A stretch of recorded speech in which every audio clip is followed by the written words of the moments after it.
Welcome to Leading with Psychological Safety 52 Essential Practices for a Year of Building Trust and Empowering Teams. I'm Amervis López Cobb, an Afro Latina leader, best-selling author, and expert in psychological safety and transformation. Chapter 47 Adapt to Diverse Learning Styles Teaching for Individual and Collective Growth. What works well es bueno. Meeting people where they are isn't just a nice thing to do, it's essential for real growth. Not everyone learns the same way, and as leaders, we need to honor that. Some of my team members thrive with hands-on learning, others absorb information best through verbal explanations, and some need everything laid out in writing, broken down step by step. I found that peer learning, where people teach each other, works wonders. Allowing someone who's mastered a skill or platform to walk their peers through it builds confidence and makes the learning experience more relatable. When someone says they prefer to learn from a peer, I listen and create that opportunity. Learning is about making it real and effective, not just checking a box. I've also learned to avoid overwhelming my team with too much information all at once. In the past, I've been guilty of dumping everything on people and expecting them to keep up, but now I've shifted to a more thoughtful approach. I break things down, give people time to absorb and apply what they've learned, and respect their individual learning curves. Real-world experience. I've experienced firsthand what happens when leaders don't adapt to different learning styles, and I've been on the receiving end of that. Over the course of my career, there were two specific leaders who consistently forced me into verbal conversations when I needed time to process things in writing. They expected me to think out loud, react quickly, and execute immediately, even though I knew I needed to write things down first to fully process and articulate my thoughts. They never took the time to understand my learning preferences, and that disconnect made everything harder. But I've been guilty of doing the same thing to others. Early in my leadership career, I relied too heavily on documentation, assuming that written material alone would suffice. I didn't account for the fact that not everyone processes information in the same way I do. Some people were overwhelmed by dense documentation, while others needed to learn by seeing things in action or through direct one-on-one interaction. When I realized I was overloading people, I course-corrected. I started using documentation as a supplement, not the primary means of training. I also embraced one-on-one learning when someone requested it. If someone needed hands-on guidance for a new platform, I made the time to sit down and walk through it with them. This approach shifted everything. It made learning more effective and responsive to individual needs. One standout moment for me was when we were all required to learn a new platform. Instead of pushing everyone through the same rigid training process, I paired up those who had already mastered it with others who were struggling. The peer-to-peer dynamic worked wonders. People felt more comfortable asking questions and learning at their own pace, and those teachings solidified their knowledge in the process. This reminds me of Bruno Mars' Count on Me, a song that embodies the spirit of peer learning and mutual support. The lyrics, "You can count on me like 1, 2, 3, I'll be there," resonate with how I view team dynamics.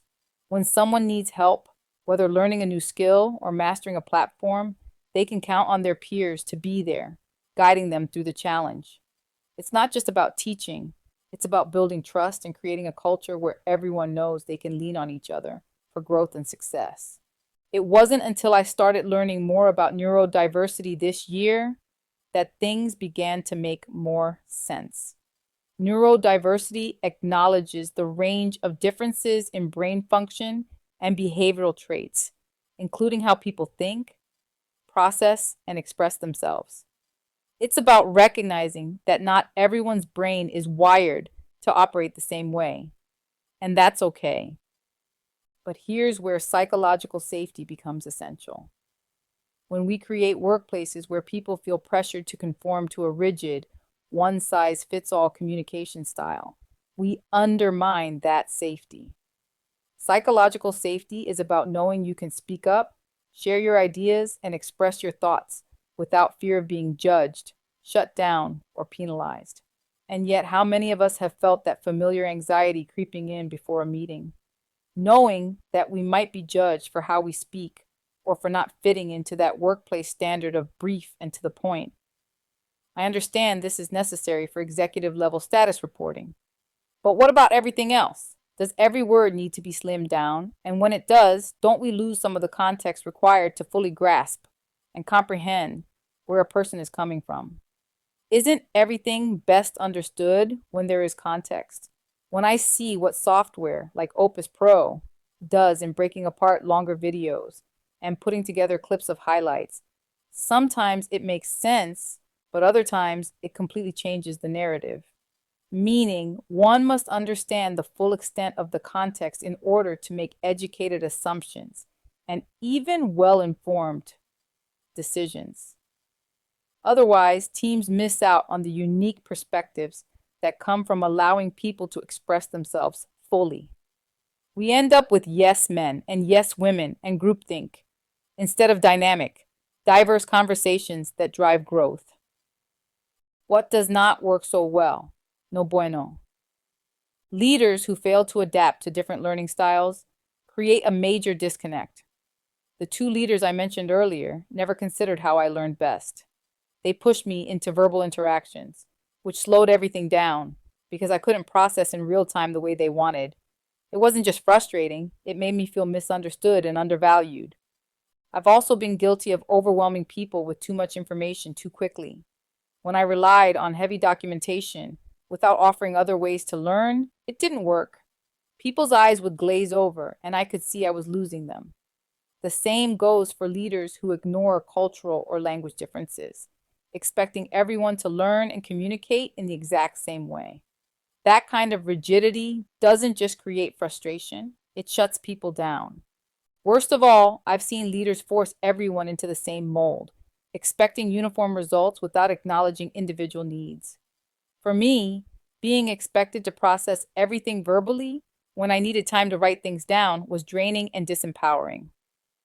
When leaders ignore the diversity of learning preferences, they aren't just failing to teach effectively, they're alienating their team members.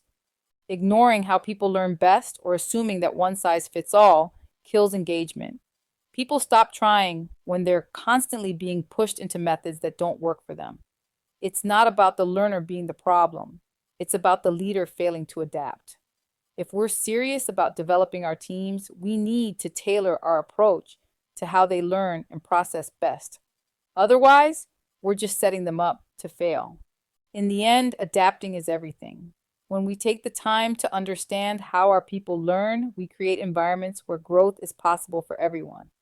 We stop dictating and start teaching in a way that sticks, empowering our teams to thrive. This concludes Chapter 47. Please proceed to Chapter 48. Leveraging storytelling, inspire action through personal and organizational narratives.